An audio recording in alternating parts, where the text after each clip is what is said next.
Hi guys, welcome to R rated trader. इस video में हम लोग डिस्कस करने वाले हैं टोटल 3 से 4 स्टॉक के बारे में, जिसमें आने वाले दिनों में हम लोगों को एक अच्छा अपॉर्चुनिटी दिख रहा है। आने वाले इस मंथ में हम लोगों को नवंबर मंथ में हम लोगों को एक अच्छा पोटेंशियल दिख रहा है। इन सभी स्टॉक्स में एक अच्छा मोमेंटम हम लोगों को देखने को मिल सकता है। तो आप लोग कमेंट में जरूर अपना व्यू बताना इन सभी स्टॉक्स के बारे में, और आप लोग एनालाइज करके देख सकते हो इन स्टॉक्स के बारे में। और इस वीडियो में हम लोग निफ्टी के ऊपर भी बात करेंगे। तो वीडियो को अभी तक लाइक नहीं किया है तो वीडियो को लाइक जरूर करना, और चैनल पर अगर पहली बार विजिट कर रहे हो तो चैनल को सब्सक्राइब जरूर करना। इससे मुझे मोटिवेशन मिलता है इस टाइप के कंटेंट में आपके लिए और भी रेगुलर लाता रहूंगा। अगर बात करें सबसे पहले निफ्टी की, तो आपको निफ्टी में कंटिन्यूअसली अभी भी फॉल दिख रहा होगा। लास्ट वीक में जो हम लोगों ने एक्सपेक्ट किया था कि यहाँ से एक फॉल हम लोगों को देखने को मिल सकता है, वो मंडे के दिन हम लोगों को देखने को मिला भी था। एक सेलिंग प्रेशर तो था, लेकिन उसके बाद मार्केट जो क्लोज हुआ था, हम लोगों ने जो लेवल डिसाइड किया था 23,900 के नीचे, उसके नीचे प्राइस ने ट्रेड करना शुरू कर दिया था। लेकिन लास्ट आवर में हम लोगों को एक अच्छा खासा बाइंग प्रेशर दिखा, और फिर ये कैंडल अभी अगर आप देखोगे वीकली कैंडल, तो ये एक डोजी टाइप में क्लोज कर दिया है। ये ऐसा क्यों हो रहा है, अगर उसके ऊपर डिस्कस करें तो डेली टाइम फ्रेम पे इसका जवाब आपको मिल जाएगा।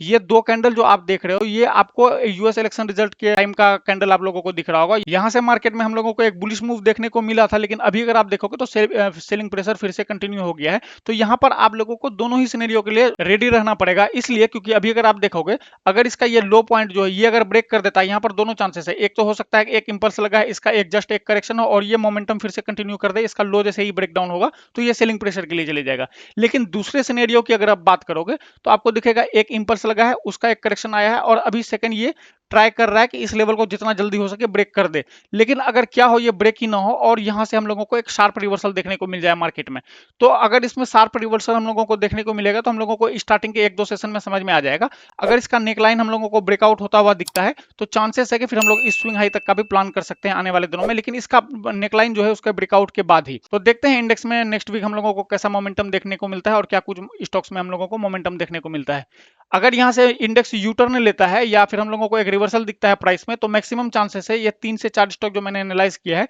इनमें हम लोगों को एक अच्छा अपॉर्चुनिटी दिख रहा है और आने वाले दिनों में ये स्टॉक अच्छा परफॉर्म कर सकता है। तो बात करें अगर सबसे पहले स्टॉक की, तो सबसे पहला स्टॉक जो मैंने एनालाइज किया है वो आप लोगों के लिए किया है इंडिया होटल का वीकली टाइम फ्रेम का चार्ट, इंडियन होटल्स का वीकली टाइम फ्रेम का चार्ट। और इसको अगर आप देखोगे, इसको मैंने टेलीग्राम पर भी शेयर किया था लाइव मार्केट में, और अभी अगर इसको आप देखोगे तो लास्ट वीक में हम लोगों को इसमें एक अच्छा खासा वॉल्यूम जनरेट होता हुआ दिखा है। इस स्टॉक का अगर बिहेवियर देखोगे, कुछ दिन से ये रेगुलर बेसिस पे हायर हाई का फॉर्मेशन बनाते हुए अपसाइड जा रहा था, लेकिन अभी लास्ट 5-6 वीक्स के अंदर में यहाँ पर एक रेंज बनाया था प्राइस ने, और जिसका कि लास्ट वीक में हम लोगों को एक स्ट्रॉन्ग कैंडल के साथ ब्रेकआउट देखने को मिल चुका है। अगर आने वाले दिनों में इस कैंडल का हम लोगों का जो हाई पॉइंट है इसका अगर ब्रेकआउट देखने को मिलता है, तो चांसेस है कि इसमें ये जो मोमेंटम अभी चल रहा है ये और भी फर्दर हम लोगों को कंटिन्यू होता हुआ दिखे। लेकिन क्या हो, अगर इसमें एक गैप अप के साथ ओपनिंग हो, अगर गैप अप के साथ हम लोगों को ओपनिंग देखने को मिलेगा, तो हम लोग वेट करेंगे कि पहले इन सारे जोन्स पे वापस टेस्ट करे प्राइस, उसके बाद जब यू टर्न लेगा तो फिर हम लोग इसमें एक एंट्री प्लान कर सकते हैं। अगर स्टॉप लॉस की आप बात करोगे, तो स्टॉप लॉस हम लोगों का 25 से 30 पॉइंट का होना चाहिए, और टारगेट इसमें मिनिमम 1:2 1:3 का हम लोग प्लान करेंगे। लास्ट वीक में जिस हिसाब से वॉल्यूम यहाँ पर जनरेट हुआ है, चांसेस है कि इसको ये मोमेंटम अभी भी कंटिन्यू करना चाहिए, और यहाँ पर काफी दिनों तक रेंज बनाकर फिर इसका एक ब्रेकआउट हम लोगों को देखने को मिला है। तो मैक्सिमम चांसेस है दैट आने वाले दिनों में ये स्टॉक हम लोगों को अच्छा परफॉर्म करता हुआ दिख सकता है। तो इस स्टॉक के बारे में आप लोग कमेंट में अपना व्यू बताना, और वीडियो को अभी तक लाइक नहीं किया है तो वीडियो को लाइक जरूर करना। इस स्टॉक में देखोगे तो आपको यहाँ पर नीचे से एक ट्रेंड लाइन का भी सपोर्ट दिख रहा होगा, बहुत ही स्टीप ट्रेंड लाइन है, लेकिन यहाँ से बार बार हम लोगों को प्राइस में एक सपोर्ट लेता हुआ दिखा है। जब तक इस ट्रेंड लाइन के अबव प्राइस ट्रेड कर रहा है, तो हम लोगों का बाइंग साइड का जो व्यू है वो इनवैलिड नहीं होगा, वो हम लोग कंटिन्यू रखेंगे। एक बार अगर इसमें अगर 685 के नीचे डेली कैंडल क्लोज कर दिया, तो फिर हम लोगों का इसमें जो बाइंग साइड का व्यू है, जो ये मोमेंटम हुआ है अभी, इसके नीचे अगर डेली कैंडल क्लोज कर देता है, तो फिर हम लोगों का बाइंग साइड का जो व्यू है वो हम लोग इनवैलिड हो जाएगा हम लोगों का, और इसमें हम लोगों का बाइंग साइड का व्यू हम लोग छोड़ देंगे। बात करें अगर नेक्स्ट स्टॉक की, तो नेक्स्ट स्टॉक जो हम लोगों के पास वो है मोतीलाल ओसवाल का वीकली टाइम फ्रेम का चार्ट। और इस स्टॉक को इससे पहले भी मैंने आपके साथ शेयर किया था, समवेयर इन सारे जोन्स के आसपास मैंने कहीं पर शेयर किया था, और टेलीग्राम पर मैंने शेयर किया था, और शेयर करने के साथ ही हम लोगों को एक अच्छा खासा मोमेंटम इस स्टॉक में देखने को मिला था। लेकिन अभी अगर आप देखोगे तो ये अभी भी अपने हायर रेंज के आसपास ट्रेड कर रहा है, और स्टॉक जो है पिछले कुछ टाइम से रेगुलर हायर हाई का फॉर्मेशन बनाते हुए अपसाइड जा रहा है। आपको यहाँ पर दिख रहा होगा हायर हाई का फॉर्मेशन बनाते हुए स्टॉक अपसाइड जा रहा है। और अभी अगर आप देखोगे तो एक रेंज में यहाँ पर प्राइस ऑलमोस्ट 3 से 4 वीक से एक कंसोलिडेट कर रहा है, और वॉल्यूम में अगर आप देखोगे तो वॉल्यूम में एक अच्छा स्पाइक आप लोगों को देखने को मिल रहा होगा। तो मैक्सिमम चांसेस है कि जब भी इस रेंज का हाई हम लोगों को ब्रेकआउट होता हुआ दिखेगा, ये सारे जोन्स के एबव प्राइस ट्रेड करना शुरू करेगा, जो कि है 1030 के एबव। इसके एबव अगर प्राइस ट्रेड करना शुरू करता है, तो मैक्सिमम चांसेस है कि आने वाले दिनों में हम लोगों को इस स्टॉक में भी एक अच्छा खासा मोमेंटम देखने को मिल सकता है। बात करें अगर हम लोगों को स्टॉप लॉस की, तो स्टॉप लॉस इसमें कम से कम 30 से 40 पॉइंट का होना चाहिए, और टारगेट इसमें हम लोग मिनिमम 1:3 का प्लान करेंगे, क्योंकि स्टॉक बहुत ही बुलिश मूव के साथ ट्रेड कर रहा है और वॉल्यूम में भी हम लोगों को एक अच्छा खासा स्पाइक देखने को मिला है।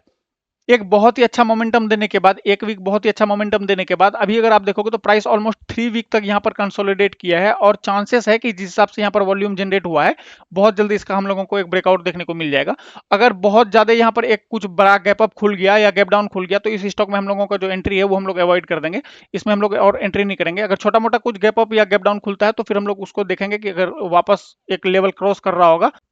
तो फिर इसमें हम लोग एक एंट्री प्लान करेंगे। सपोज अगर आपने कोई एक लेवल डिसाइड किया है, मैं अगर आपको एग्जांपल से समझाऊं, अगर सपोज आपने यहाँ पर 100 में बाय करने के लिए सोचा था, अगर ये 102 103 के आसपास खुल रहा है तो ये चल जाएगा, ये फिर भी 1-2 रुपए का ही बात है। लेकिन अगर ये क्या हो डायरेक्ट अगर ये खुल जाए 120 पे या 110 पे, तब वहां पे इशू क्रिएट होना शुरू हो जाता है, क्योंकि आपका अननेसेसरी रिस्क बढ़ गया। आपने सोचा था 100 में बाय करेंगे लेकिन ये खुला ही 120 पे, तो उसमें आप लोगों को अवॉइड ही करना बेटर है, इसलिए क्योंकि 20 पॉइंट का रिस्क तो आपका एक्स्ट्रा चले गया ना। आप 40 पॉइंट अगर सोच के आए थे वो आपका अब 60 हो गया। तो अगर आपको इतना रिस्क जस्टिफाइड लगता है तो आप ले सकते हो, लेकिन पोजीशन साइज आपको वहां पर कम करके ट्रेड करना पड़ेगा। आप दो तरीके से अपने रिस्क को मैनेज कर सकते हो, या तो अपने पोजीशन साइज को कम कर लो या फिर आप अपना स्टॉप लॉस को कम कर दो। अगर यहाँ पर गैप अप बहुत बड़ा खुल जाएगा तो आपका पोजीशन साइज के साथ ही आपको मैनेज करना पड़ेगा, इसलिए क्योंकि स्टॉप लॉस तो ऑलरेडी टेक्निकल के बेसिस पे बढ़ चुका है।